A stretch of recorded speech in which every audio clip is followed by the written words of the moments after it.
1994-95 एवढा लेट का झाली? एवढ्या लेट होण्याचं प्रमुख कारण या इंडस्ट्रीच्या संदर्भामध्ये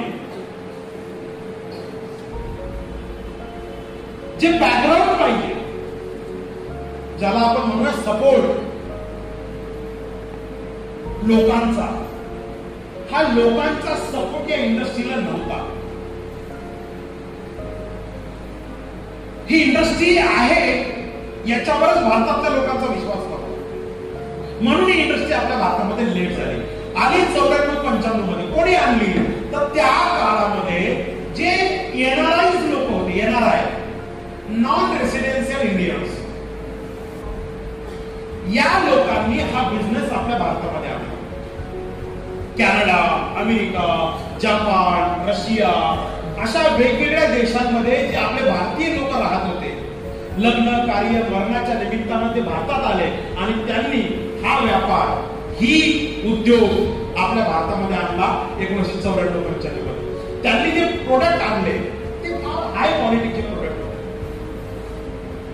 मॅनेजमेंट त्यांचं खूप स्ट्रॉंग होतं, नियम त्यांचे खूप चांगले होते, पण प्रोडक्टच्या ज्या किमती होत्या त्या खूप हाय लेवलच्या. आणि जो प्लॅन त्यांनी डिझाईन केला होता, या प्लॅन मधून जे इन्कम दिलं जायचं ते इन्कम थोडंसं स्लो होतं. म्हणून 94-95 मध्ये ती लोक आले आणि 97-98 मध्ये ह्या कंपन्या आपल्या भारतातून निघून गेल्या. ज्या चांगल्या कंपन्या होत्या, विदेशी कंपन्या होत्या, ते निघून गेले. ते म्हणले भारतातल्या लोकांना हे कळतच नाही. का? कारण भारतातल्या लोकांना बार्गेनिंग करायची सवय आहे, चांगलं नको आहे, भाव करायची सवय, आणि ते आपल्या रक्तात आहे. समजा आपण बाजार करायला गेलो, तुम्ही भाजीपाला विकत होता ना, फिक्स म्हणजे फिक्स, कारण ती काढणारी यंत्रणा असते. किती पैसे वाटायचे, त्याची डीपी किती, एमआरपी किती, हे फिक्स असते. त्याच्यात काहीच करता येत नाही कोणालाच, नाही कंपनीला नाही काही करता येत, ना कस्टमरला ना डिस्ट्रीब्युटर. त्याच रेटमध्ये ते प्रोडक्ट विकावं लागतं. आणि ते काही आपल्या भारतातल्या लोकांना जमलं नाही, म्हणून ती लोक 97-98 मध्ये निघून गेले. मग काय झालं? आपल्या भारतातल्या काही लोकांनी स्वतःच्या कंपन्या सुरू केल्या 98-2000 सालामध्ये. याच काळामध्ये आपल्या भारतामध्ये वेगवेगळ्या प्रकारच्या कंपन्या सुरू झाल्या. 2000 एनमार्ट, नेटसर्फ, मैत्री, पिअरनेस, खूप कंपन्या. मी तुम्हाला शेकडो कंपन्यांची नावं सांगेन भारतामध्ये जे सुरू झाल्या. काही काही कंपन्या तर अशा होत्या, त्यांनी प्रोडक्टच गायब करून टाकले, प्रोडक्टच नको, मग डायरेक्ट पॉलिसी. मैत्रीचं नाव किती लोकांनी ऐकली? मैत्री. अरे पुन्हा एक लाईफ केअर नावाची कंपनी, पिअरलेस नावाची कंपनी, या सगळ्या कंपन्यांनी काय केलं? प्रोडक्टच बाजूला करून टाकलं. त्यांनी सांगितलं की नाही, डायरेक्ट इन्व्हेस्टमेंट, पैसे भरायचे, 20 वर्षानंतर 10 वर्षानंतर तुमचे पैसे मॅच्युअर होतील आणि तुम्हाला दुप्पट भेटतील. असं होईल, कसं होईल, हे होईल, ते होईल. आणि लोकांनी आशेपोटी की आपले पैसे दुप्पट होतील,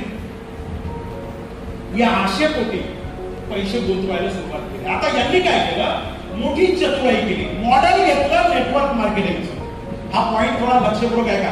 फोटो काढायच्या भानगडीत पडू नका ताई. पहिले टाकले फक्त मॉडेल नेटवर्क मार्केटिंगचं घेतलं. आता नेटवर्क मार्केटिंगचं मॉडेल कसं असतं? एक व्यक्ती बिझनेस मध्ये आला, त्याचा नावाचा एक आयडी बनला, त्या आयडीच्या खाली 2 बाजू आल्या, लेफ्टला आणि एक राईटला. Left right. त्यांनी काय करायचं? त्याच्या लेफ्टला त्याच्यासारखे 2-4 लोक तयार करायचे, राईटला 2-4 लोक तयार करायचे. मग त्याच्या खालच्या लोकांनी त्याच्या खालचे लोक तयार करायचे. आणि असं करत करत एकाचे 2, 2चे 4, 4चे 8, 8चे 16, 16चे 32, 32चे 64, 108, 256, 512, 1024, 2096 अशा प्रकारची टीम वाढत वाढत घेऊन जायची. हे मॉडेल डायरेक्ट सेलिंगचं, नेटवर्क मार्केटिंगचं, मल्टी लेवल मार्केटिंगचं. या भारतातल्या लोकांनी काय केलं, मॉडेल ते घेतलं. पण नेटवर्क मार्केटिंग डायरेक्ट सेलिंग म्हणजे नेमकं काय, purchase the product, use the product, recommended the product. यांनी प्रोडक्टच गायब करून टाकलं. मग काय करायचं, तुम्ही 50,000 रुपये भरायचे. या 50,000 रुपये तुम्ही भरल्यानंतर तुम्ही 2 मेंबर करायचे, 50-50 चे. 5 वर्षानंतर या 50 ची 1 लाख होते. आणि जे तुम्ही 2 मेंबर केले 50-50 चे, याच्यावर पण तुम्हाला 10,000 रुपये कमिशन भेटेल. मग त्या दोघांनी सुद्धा पुन्हा 2-2 करायचे. त्यांचे पण 5 वर्षानंतर दुप्पट होतील, 50,000 रुपये. त्यांना पण 10,000 रुपये कमिशन भेटेल, तुम्हाला पण 10,000 रुपये कमिशन भेटेल. प्रोडक्ट कोणाला काही भेटणार नाही. अशा कंपन्या भारतामध्ये तयार झाल्या.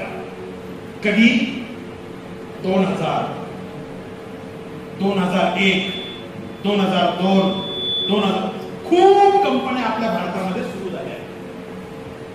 जे दिसताना सांगायचे की आम्ही नेटवर्क मार्केटिंग मध्ये काम करतो, पण ऍक्च्युअली काम करायचे money circulation, Ponzi scheme, member pyramid. Network marketing म्हणजे नेमकं काय, डायरेक्ट सेलिंग म्हणजे नेमकं काय, 3 step, purchase the, use the, recommended the.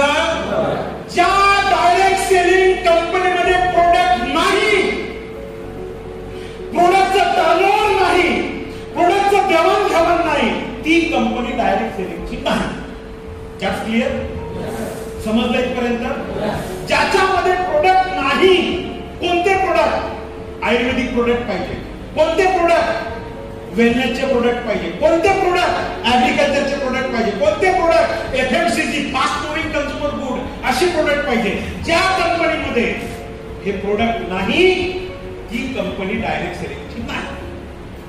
Final, इथपर्यंत समजलं. जेवढ्या कंपन्या भारतामध्ये सुरू झाल्या त्या काळात 2000 मध्ये या कंपन्यांकडे प्रोडक्ट नव्हते. मग जेव्हा कंपनी छोटी असते तेव्हा काही वाटत नाही, पण जशी जशी कंपनी मोठी होते तसं तसं सरकार त्याच्यावर विचार करायला लागतं. 2001, 2002, 2003, 2004, 2005, 2006, 2007, 2008, 2009, 2010, 2011, 2012. 2012 मध्ये राजस्थान राज्यात एका व्यक्तीनं राजस्थान गव्हर्नमेंटकडे एक ITR दाखल केलं. माहितीच्या अधिकाराखाली माहिती मागितली राजस्थान सरकारला, आणि त्यांनी मागितलं की आपल्या भारतामध्ये नेटवर्क मार्केटिंग डायरेक्ट सेलिंगच्या नावाखाली लीगल कंपन्या कोणत्या आणि अनलीगल कंपन्या कोणत्या याची यादी आम्हाला द्या. तेव्हा राजस्थान सरकारकडे याची यादी नव्हती, आणि पहिल्यांदा 2012 मध्ये नेटवर्क मार्केटिंग लीगल की इनलीगल याच्यावर भारतात चर्चा सुरू झाली. 2012 UPA 2 सरकार, देशाचे पंतप्रधान डॉक्टर मनमोहन सिंग होते, आणि हे पत्र राजस्थान सरकारने केंद्र सरकारकडे पाठवलं. केंद्र सरकारकडे सुद्धा याची यादी नव्हती. शेवटी केंद्र सरकारने या ऑर्गनायझेशनची नेमणूक केली, फिक्की, 2012 मध्ये, आणि त्यांना सांगितलं की तुम्ही भारतामध्ये अशा कोणत्या कोणत्या डायरेक्ट सेलिंग कंपन्या काम करतात त्यांचा अभ्यास करा आणि आमच्याकडे एक लिस्ट द्या.